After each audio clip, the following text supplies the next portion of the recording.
இந்தியாவில் சுமார் 35 மில்லியன் தெருநாய்கள் இருப்பதாக சமீபத்திய ஒரு ஆராய்ச்சியில் கண்டுபிடிக்கப்பட்டுள்ளது. தெருநாய்கள் சுமார் ஆண்டுக்கு 80,000 கோடி ரூபாய் வரையிலான மருத்துவ பொருளாதாரத்தை ஏற்படுத்துகின்றது. இது உலகளாவிய ஓர் சதி வேலையாகும். தற்போது இந்திய மக்களில் அவர்களுக்கு ஏற்படக்கூடிய 90% தொற்று நோய்களுக்கு இந்த தெரு நாய்களே காரணமாக இருக்கின்றது. உலகளாவிய மருத்துவ குழு இதை உறுதி செய்துள்ளது. என்ன காரணம் தெரியவில்லை. இதற்கெல்லாம் கொசுக்கள் காரணம் என்று அரசு இதை திசை மாற்றி விடுகிறது. ஆரம்ப காலங்களில் தெரு நாய்க்கள் முழுவதுமாக அழிக்கப்பட்டது. பின்வரும் காலங்களில் சில அமெரிக்க, ஐரோப்பிய, வெளிநாடுகளைச் சேர்ந்த சில அமைப்புகள் இந்த தெருநாய்களை ஒழிப்பதை தடை செய்து வருகிறது. தெருநாய்களை கட்டுப்படுத்தவும் இந்த அமைப்புகள் தடை விதித்துள்ளது. ஆனால் அதே அமைப்புகளின் சொந்த நாடுகளில் தெருநாய்கள் முழுவதும் கட்டுப்படுத்தப்பட்டு ஒரு ஆரோக்கியமான சமுதாயம் அங்கே இருக்கிறது. நமது ஊரில் ஒரு நாள் மழை பெய்தாலே அரசு மருத்துவமனை முதல் அனைத்து மருத்துவமனைகள், தனியார் மருத்துவமனை, அரசு மருத்துவமனை அனைத்தும் காய்ச்சல், தலைவலியால் நிரம்பி வழிகிறது. மக்கள் இவ்வளவு பலவீனமானவர்களா என்று கேட்டால் கிடையாது. தற்சமயம் ஒரு தெருவிற்கு சுமார் 100 முதல் 200 தெருநாய்கள் சுற்றி வருகிறது. தெருநாய்கள் மூலம் மருத்துவத்துறையில் சுமார் 80,000 கோடி ரூபாய் வரையிலே பணப்பரிவர்த்தனை நடந்து வருகிறது. நாய்களுக்கான மருந்துகளை தயாரித்து விற்பனை செய்யும் நிறுவனங்கள் தெருநாய்களை கட்டுப்படுத்தக்கூடாது இந்தியாவில் என்று மறைமுகமாக சதி வேலை செய்கிறது.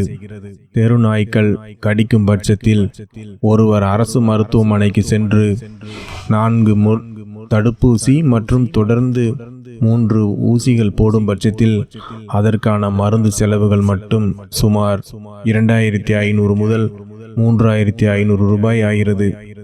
இந்தியாவில் மட்டும் ஒரு நாளைக்கு 1 லட்சம் முதல் 2 லட்சம் வரை மக்கள் தினமும் நாய் கடித்ததற்கான ஊசிகளை செலுத்திக் கொள்கின்றனர். மேலும் சாலைகளில் வாகன போக்குவரத்திற்கு இடையே தெருநாய்கள் சாலையை கடக்கும் பொழுது ஏற்படும் விபத்துக்கள், தெருநாய் கடிப்பதனால் வரக்கூடிய இழப்புகள், மழைக்காலங்களில் தெருநாய்க்கள் அவற்றின் மலம், அதன் மூலம் நீரில் பரவும் மிக கொடிய வைரசுகளால் மக்களுக்கு ஏற்படும் தொற்று நோய்கள், காய்ச்சல் இவற்றிற்கு மிக மிக முக்கிய காரணமாக இருப்பது தெருநாய்கள் மட்டுமே. சில வெளிநாட்டு அமைப்புகள் தெருநாய்களை தமிழக அரசாங்கமோ அல்லது இந்திய அரசாங்கமோ கட்டுப்படுத்த நினைத்தால் உடனடியாக அவர்கள் தலையிட்டு தெருநாய்களை கட்டுப்படுத்த மறுக்கின்றனர்.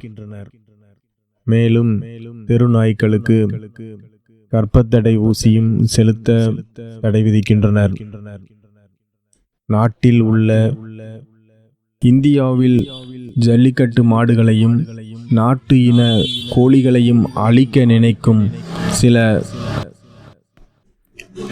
வெளிநாட்டு விஷம சக்திகள் தெருநாய்களை மட்டும் வளர்ப்பதற்கும் அது வாழ்வதற்கும் ஊக்கப்படுத்துவது மிக பெரிய ஒரு சதி வேலை.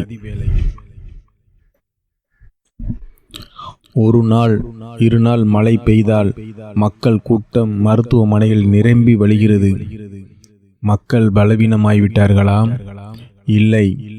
மழையின் போது தெருநாய்க்கள் ஆங்காங்கே அதன் மலக்கழிவுகள் தண்ணீரில் மிதந்து அவற்றிலிருந்து வரக்கூடிய கோடிக்கணக்கான வைரஸ் கிருமிகள் மனிதர்கள் நடமாடும் பொழுது அவர்களின் பாதங்களில் நகக்கண்கள் வழியாக உடம்பில் சென்று பல்வேறு விதமான கொடிய காய்ச்சல், தலைவலி, பல்வேறு விதமான உபாதைகளை ஏற்படுத்துகிறது. அரசு இதை மறைத்து கொசுக்கள் மூலமாக என்று திசை திருப்பி விடுகிறார்கள். ஆகவே இனி அரசை எதிர்பார்ப்பது சரியாக இருக்காது. உங்கள் பகுதியில், உங்கள் வீட்டருகிலே தெரு நாய்களை வளரவிடாமல் பார்த்து கொள்ளுங்கள். தெருநாய்க்கள் கடிப்பதனால் மற்றும் ஆபத்து கிடையாது.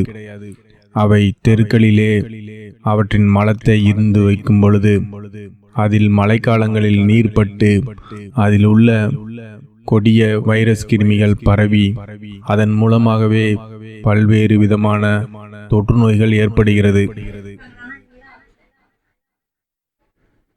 ஆகவே மக்கள் உங்கள் பகுதிகளில் தெருநாய்களை முடிந்தவரை கட்டுப்படுத்துங்கள்.